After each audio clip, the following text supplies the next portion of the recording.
Merhaba arkadaşlar, kanalıma hoş geldiniz. Bugün şöyle az kalın bir ipim var. İhraç fazlası bir ip arkadaşlar. Şöyle göstereyim. Bununla harika bir model başlayacağız. Kullanacağım şiş 4,5 numara. Modelimiz oldukça güzel, kolay, gösterişli bir model. Umarım siz de beğenir, benimle yaparsınız. Dilerseniz yapım aşamalarına geçelim. İlmeklerimizi çıkartarak başlayalım. Şu şekilde birinci ilmeğimi aldım. Bu model için ilmek sayısı 3 ve 3'ün katları olması gerekiyor. Şöyle ilmeklerimizi çok sıkı çıkarmayalım. Alt kısmı şöyle çekmesin. Onun için şöyle hafif geniş almaya çalışın. Eliniz çok sıkıysa 2 şişle de çalışabilirsiniz ilmek çıkartmada. Şöyle ben az bıraktım herhalde bu ip, alttaki ipimi şu şekilde çıkartayım. Hemen sayayım. 3, 6, 9, 12,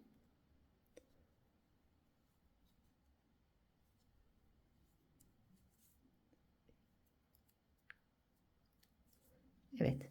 Şişimde 15 ilmeğim var. 15 ilmekle modelimi kurmaya başlıyorum. Model lastik istemiyor arkadaşlar. Zaten kendi lastik gibi bir model. Onu bir sıra zemin hazırlamak için şöyle ilk sıramı ters olarak örüyorum. İlmeklerimizi çıkardıktan sonra ki sırayı ters örelim. Çünkü örgümüzün ön yüzüne geçmemiz lazım. Ön yüzünde modelimizi kurmaya başlayacağız. Burası modele dahil değil. İlk sıraya mahsus şöyle bir sıra ilmeklerimizi ters örerek sıra sonuna geldim. Evet, bakın arka yüzünde bir sıra ters oluştu. Şimdi örgümüzün ön yüzündeyiz. Ön yüzünde modelimizi kurmaya başlayalım. Birinci sıra ön yüzündeyim. Kenar ilmeğimi örmeden aldım. Kenar ilmeğinden sonra bir ilmek ters ördüm. Daha sonra sıradaki iki ilmeğimin ikisini bir aldım. Şu şekilde şöyle düz ördüm. Şişimden çıkarmıyorum.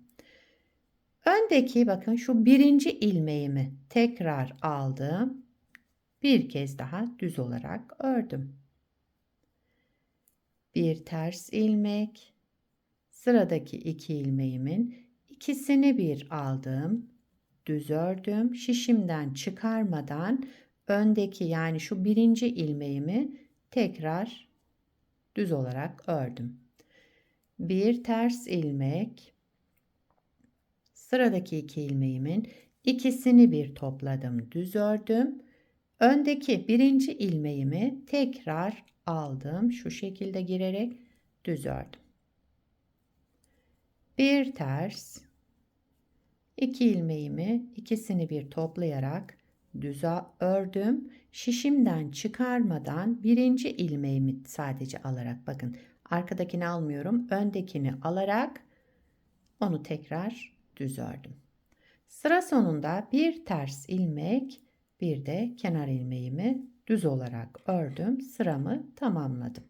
Ön yüzünde yapacağımız işlem bu. Çünkü örgümüz iki sıradan oluşuyor. İkinci sıra arka yüzündeyim. Kenar ilmeğimi örmeden aldım. Kenar ilmeğinden sonra bir ilmek düz. Şu ikili ilmeğe geldim. Düz ilmekten sonra. Birincisini ters ördüm. İpimi kendimden tarafa aldım. Sıradaki ilmeğimi örmeden aldım. Bir düz ilmek, ilmeğim zaten düz. Bunu düz ördüm. Bir sonrakini ters. İpi kendimden tarafta aldım. Sıradaki ilmeğimi örmeden aldım. Bir düz, bir ters, bir ilmek örmeden alalım. Bir düz ilmek, şu ikili ilmeğin birincisini ters, ip kendimizden tarafta ikincisini örmeden alıyoruz. Sıra sonunda bir düz ilmek, bir de kenar ilmeğimi düz olarak ördüm, sıramı tamamladım. Modeli bir kez kurmuş olduk. Bakın model böyle. Bir kez daha kuralım. Çünkü model hemen kendini göstermiyor. En az şöyle 4-5 model kurduktan sonra model tam belirgin olur. Birinci sıra ön yüzündeyim. Tekrar kuruyoruz. Bir ilmek ters ördüm. Zaten ilmeğim ters.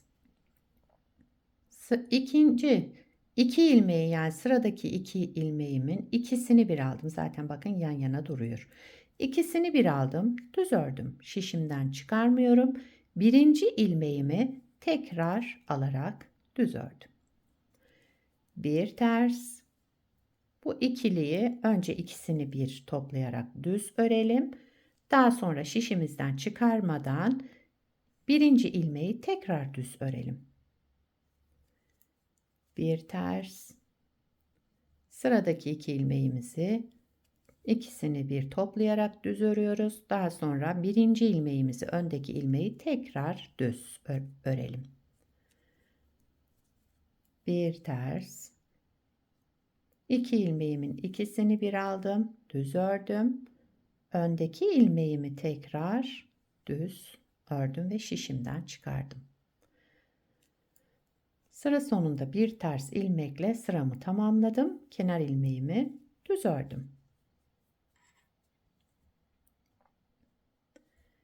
İkinci sıra arka yüzündeyim. Arka yüzünde yapacağımız işlem de hep bu.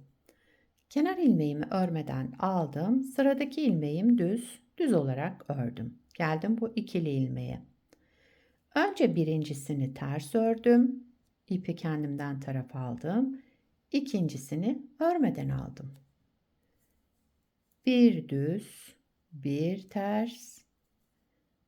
Sıradakini örmeden alalım. İp kendimizden tarafta. Düz olan ilmeğimizi düz örelim. Bir sonrakini ters. İpi kendimizden tarafa alalım. Sıradaki ilmeğimizi örmeden alalım. Bir düz, bir ters. Sıradaki ilmeğimizi örmeden alalım. Bir düz, kenar ilmeğimi de düz olarak ördüm. Ve modeli iki kez kurmuş olduk. Bakın. Yine tam kendini göstermiyor. Tabi ilerledikçe kendini gösterecek bir model. İsterseniz bir kez daha kuralım hemen şöyle hızlıca. Kenar ilmeğimi örmeden aldım. Bir ters ilmek. Sıradaki iki ilmeğimin ikisini bir aldım. Daha sonra düz ördüm. Daha sonra birinci ilmeğimi tekrar düz ördüm. Bir ters. Sıradaki iki ilmeğimi topladım, düz ördüm. Öndeki, yani birinci ilmeğimi tekrar düz ördüm. Bir ters. Şöyle ikili aldım, düz ördüm. Şişimden çıkarmadan öndekini tekrar ördüm. Ön yüzünde yapacağımız işlem bu arkadaşlar. Gördüğünüz gibi gayet kolay. Şöyle bu modeli lastik yerine de kullanabilirsiniz. Selanik görünümlü ama Selanik gibi açılan bir model değil. Şöyle esnemiyor. Yapacağınız örgüye göre de bunu göz önünde bulundurun. İkinci sıra arka yüzündeyim. Kenar ilmeğimi örmeden aldım. Bir düz, sıradaki ilmeğim ters.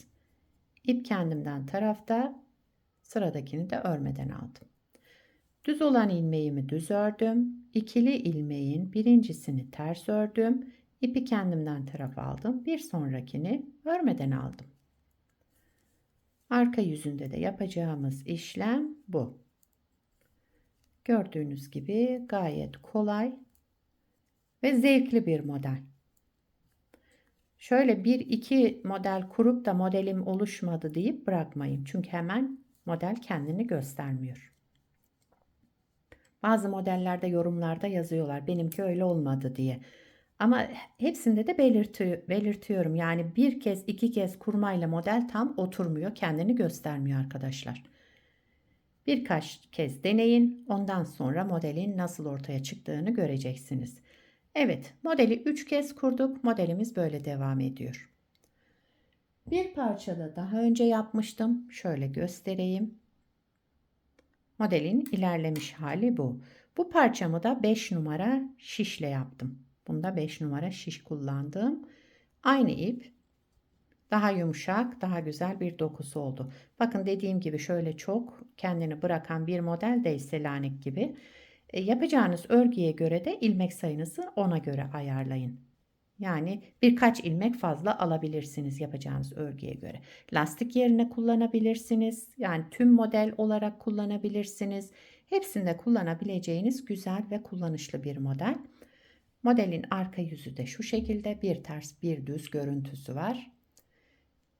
Her iki tarafı da kullanabilirsiniz. Onun için yani atkı yapabilirsiniz, bere yapabilirsiniz, hırka, bebek battaniyesinde, dekoratif örgülerinizde, çanta yapımında hepsinde kullanılabilecek güzel ve kolay bir model. Atkı yaparsanız arkadaşlar benim şu elimdeki parça 45 ilmek. Yani çocuk atkılarında bunu kullanabilirsiniz. Eğer daha kalın, daha yani geniş olmasını istiyorsanız birkaç model artırabilirsiniz. Yetişkin örgülerinde de en az şöyle 4-5 model daha fazla kurabilirsiniz. Ona göre ilmek sayısını ayarlayabilirsiniz. Bu 45 ilmekten oluşuyor. Yani yetişkin örgüsünde de şöyle 4 model eklerseniz 57 ilmek yapar. Eğer bir model daha isterseniz, daha geniş isterseniz 60 ilmekle de başlayabilirsiniz. Size kalmış. Şöyle kabarık, dokusu şöyle kalın görünen bir model. Sizler de nelerde kullanacaksınız arkadaşlar? Onları yorumlarda yazarsanız sevinirim. Yapacak olan arkadaşlara da fikir olur. Onlar da faydalanmış olurlar. Beni buraya kadar izlediyseniz bir beğeni yapmayı, yorum yapmayı, beni desteklemeyi unutmayın arkadaşlar. Şimdiden hepinize teşekkürler. Yapacak olanlara kolay gelsin. Bir sonraki videoda görüşmek üzere. Hoşça kalın.